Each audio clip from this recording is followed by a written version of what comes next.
next speaker is Navid Christensen. He's architect and methodology lead at White Arkitekter, and his interest lies in computer software, patterns in sports and gaming. And he has some very interesting recent work to show from the Malmö Generate District project, which he's going to talk a little bit about that. Warm applause.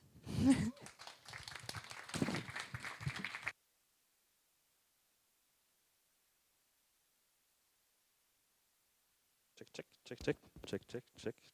Yep. Okay, let's see.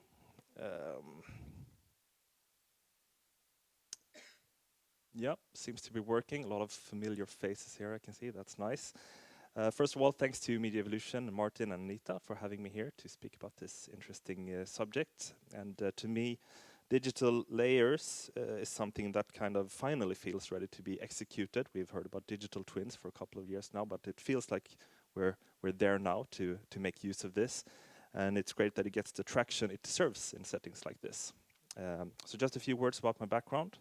I am an architect trained at the Royal Academy in Copenhagen. I have a background from Kobe, Sandel Sandberg and White, where I focus on assignments involving advanced 3D modeling, visual storytelling and the use of new tools, especially when the task doesn't quite fit traditional software workflows. I have a big passion for visualizing and identifying patterns, whether in my professional life with all the stuff that all of we are doing, or in my private life, personal life, where digital layers have been running for a couple of years, analyzing hundreds of golf rounds using Arcos, where data informs your long-term performance on the golf course. Very interesting. Or understanding my health patterns with help from a Whoop strap, where again, data or choices in your everyday life combined with your heart rate and resting patterns gives you insights about how choices affect yourself. This is like my 6-month report. You see health declining, not good. Yeah. Or using Letify to analyze patterns and strategies in Counter-Strike, which is my lifelong passion. And Letify is an AI tool measuring performance across your thousands of matches played, where strategy, as in all sports, is essential for success. And this thing here is one of my absolute favorite things to do. It's a 2-dimensional replay of a game me and my friends have been competing in, and here we see the two teams kind of attack each other, and you can kind of start to see what's been going on in this game, where did we make mistakes, what happened, what didn't happen, yada yada, and then imagine having about 50,000 of these replays and then starting to kind of understand what you and your friends are doing. So questions I naturally always carry with me are, what are my tendencies? What are my patterns? What will probably happen the next time? So at White, over the past few years, some of my colleagues had done some very nice work leading up to this, especially in 2 distinct projects. Åsa Bjandell, Carl Landin, and Victoria Perkovic sifted through hordes of data, walking door to door, knocking on windows, to finally compile an atlas for Svielund. This is a publication that 5 or 6 years ago was very groundbreaking in the area, and now it would have been the perfect material for digital layering. But back then it was paper. The potential for integration and participation was there, but the digital infrastructure wasn't. And this year, as part of the Futures We Build, led by Mirja Wande and Anna Leklund at White, an envisioning of a public online space focused on engaging the public in imagining futures for urban environments, partly using Gen AI. So for us, or for me, it feels like we're arriving at a moment in time where urban digital layers are not just ideas, they are ready to be used and to be executed, and maybe more importantly, they are ready to be shaped by the communities that they aim to support. So more recently, urban digital layers have been on my mind through some work we've done with Malmö Generate District, which is an assignment tasked by Malmö City, and we have some representatives, Kajsa and Bodil here, from them today. And it's a new initiative that Malmö focuses on business, innovation, and ideas, with its epicenter right around where we are now. And I'm going to use this as a starting point and an example for how we work with and think about digital layers at the office right now. So Malmö is already home to 39,000 companies, most of them small, and has a strong culture of openness and experimentation. The city has made some moves in areas like sustainability and social transformation over the last couple of years, or 20 years, and Generate District tries to build on that foundation. Malmö wants to create an ecosystem that can hold complexity, lower thresholds, and amplify collaboration, not just among the usual suspects, but across sectors, communities, and individuals. So Generate District is one piece of that puzzle, and here we see a map of where we are now. There's loads of stuff around here, which everyone doesn't know. And this is located right by the university in this heart of the city's innovation zone, surrounded by incubators, established companies, and creative organizations. And you can say that the district is built on 3 interconnected layers, which is the term that we have used. The terminology becomes a little bit overlapping here, but it's not too complicated. There's this human layer, which is one of the 3 legs or layers, which is about connection and facilitation. And this is basically people or worker bees making this function, and that will be very important. And there's a physical layer for place and identity, which is a multi-year strategy for the physical embodiment of this place, whether outdoor or indoor or temporary or permanent. And lastly, a digital layer for visibility, participation, and access. So what we'll be focusing on is the digital interface, and it's a way for users to explore the district through a 3-dimensional world. Where every building and street can be clicked on, revealing companies, ongoing projects, and emerging ideas. And I'm actively avoiding the term digital twin here, just so we can make that clear for a later discussion. Basically, if we want people and ideas to connect across buildings, organizations, and disciplines, we need digital systems that make what's behind closed doors visible, and digital systems that promote the use of third spaces, enabling informal meetings, chance encounters, and shared momentum. It has to work for people who don't want to, aren't thinking of, or can't visit this physical space. And it eventually ties back to what Clara mentioned, which is the word trust, which I think is very, very important when thinking about districts or digital twins, the word I'm trying to avoid. Yeah. So what could this look like? We're building a 3D environment that mirrors the district, not just as a map, but as something you can explore.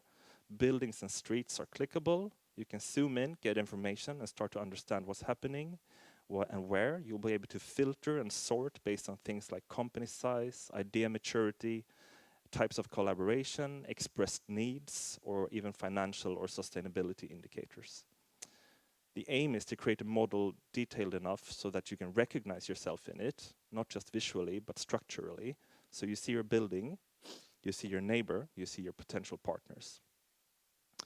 Also looking at ways to layer time onto this so that you can explore what's happening today, this week, or what the district looked like, or content, or what had as content when it all started, who was here, who's still here, what changed.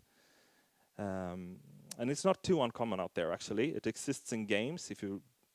If we go back to the first things I showed you, where you can replay activity across maps, in social media where intensity shows up as heat maps, or maybe in workplace systems where you can see how a space is used throughout the day. And as time and content changes, it encourages people to revisit spaces, whether physical or digital. So we try to uncover rhythms, friction, or maybe even opportunity.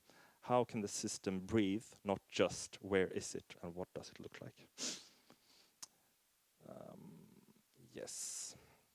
So as you move closer, you can get a sense of what kind of actors we have here in each building, what's being developed, what phase is it in, what kind of people or skills are being looked for, or what ideas were born in this particular building. Finally, a big part is about opening up the buildings to a wider public. In the plethora of interviews that we have done, we hear so many people say that they have no clue what's going on in the next building, or maybe even on the floor above them. And that's a big problem if you're trying to collaborate rather than competing. And so whether you're a student, researcher, entrepreneur, someone just passing through, we want you to be able to understand what's open, who's there, and who might be inviting you in. And lastly, of course, it's given that this environment also will showcase some products, methods, research, and other tangibles, as well as generating its own data. Okay. So right now, it's all in intermission a little bit. It's not launched. We haven't coded it. We're just about to maybe start the technical pre-study, and the pause has been very valuable because it's given us a little bit of time to think about what are we actually trying to build here, what should this environment do beyond just showing things. And out there in the market, one of the most visible examples is Public Twin, which was used in the futures we build. It has a slightly different approach, even though it's a 3D environment, but it tries to give cities and districts a digital surface where you kind of can see what's going on, what buildings are coming up, and you're able to generate images to shape your future and stuff like that. And I think it's a great signal that these kinds of layers finally are being developed with public interest in mind, public engagement in mind, but it also raises some important questions like who is curating what layer? What kind of participation does one or another function actually invite? And where do you build the trust? So if creating something that is the only or the sole pair of glasses that is looking at your area, a local area, how do you honor that responsibility? How do you secure that it not just shows the obvious, but also handles silence, uncertainty, or the parts of a district that maybe aren't as easily turned into clickable or readable content? How local or grassroots does a product like this have to be if it's supposed to be used and trusted by the inhabitants of the city?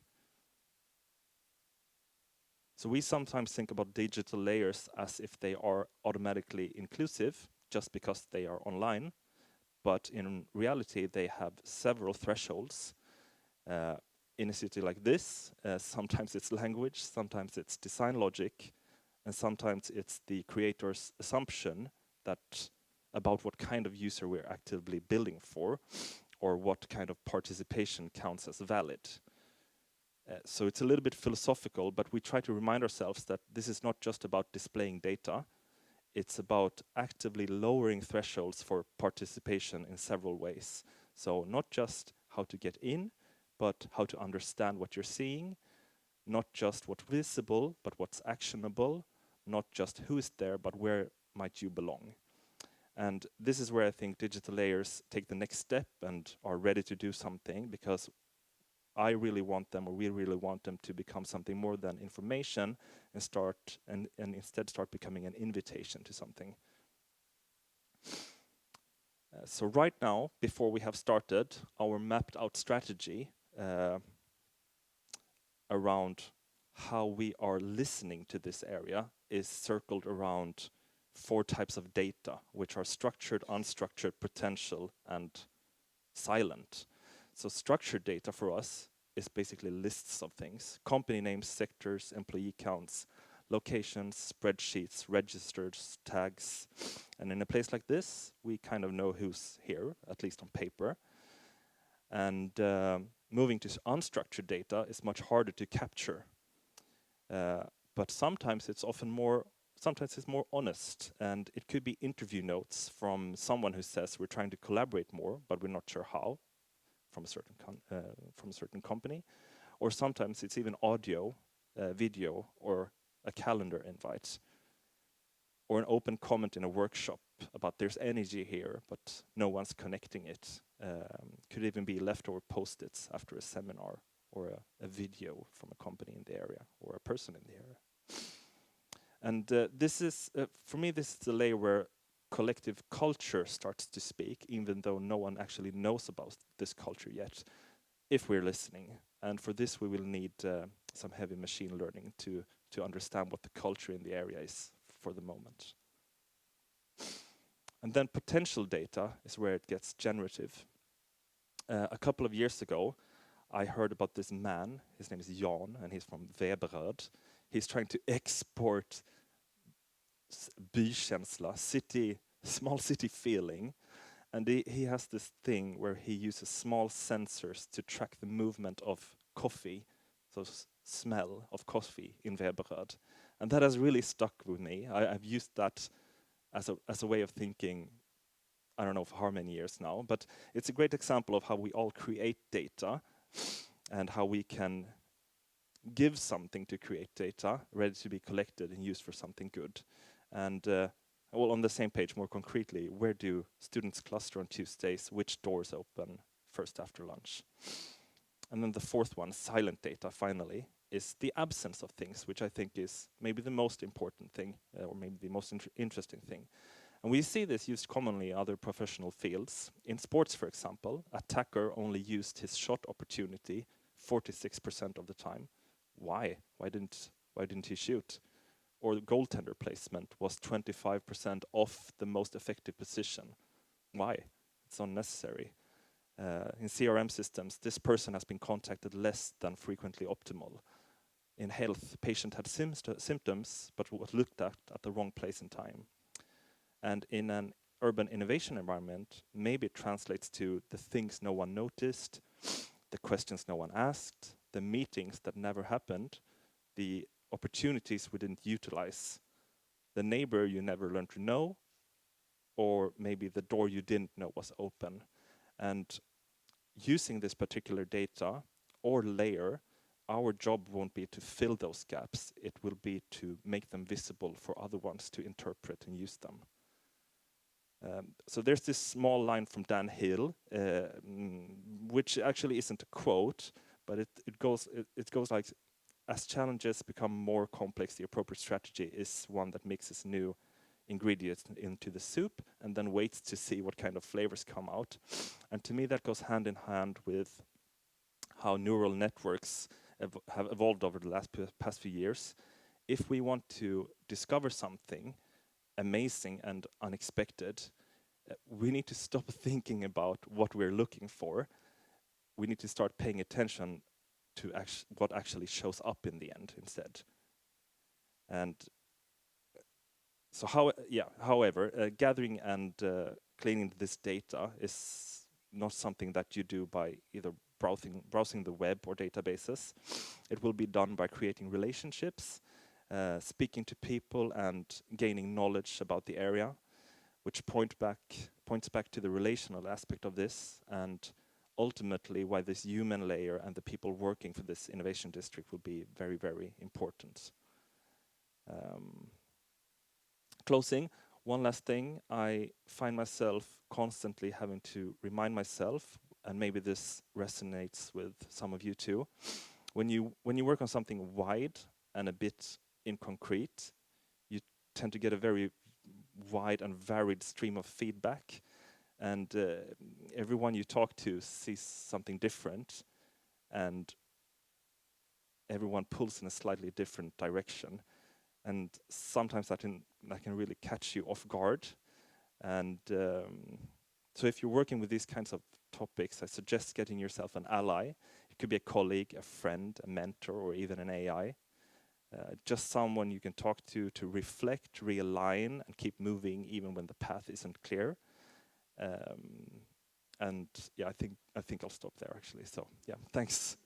Thank you.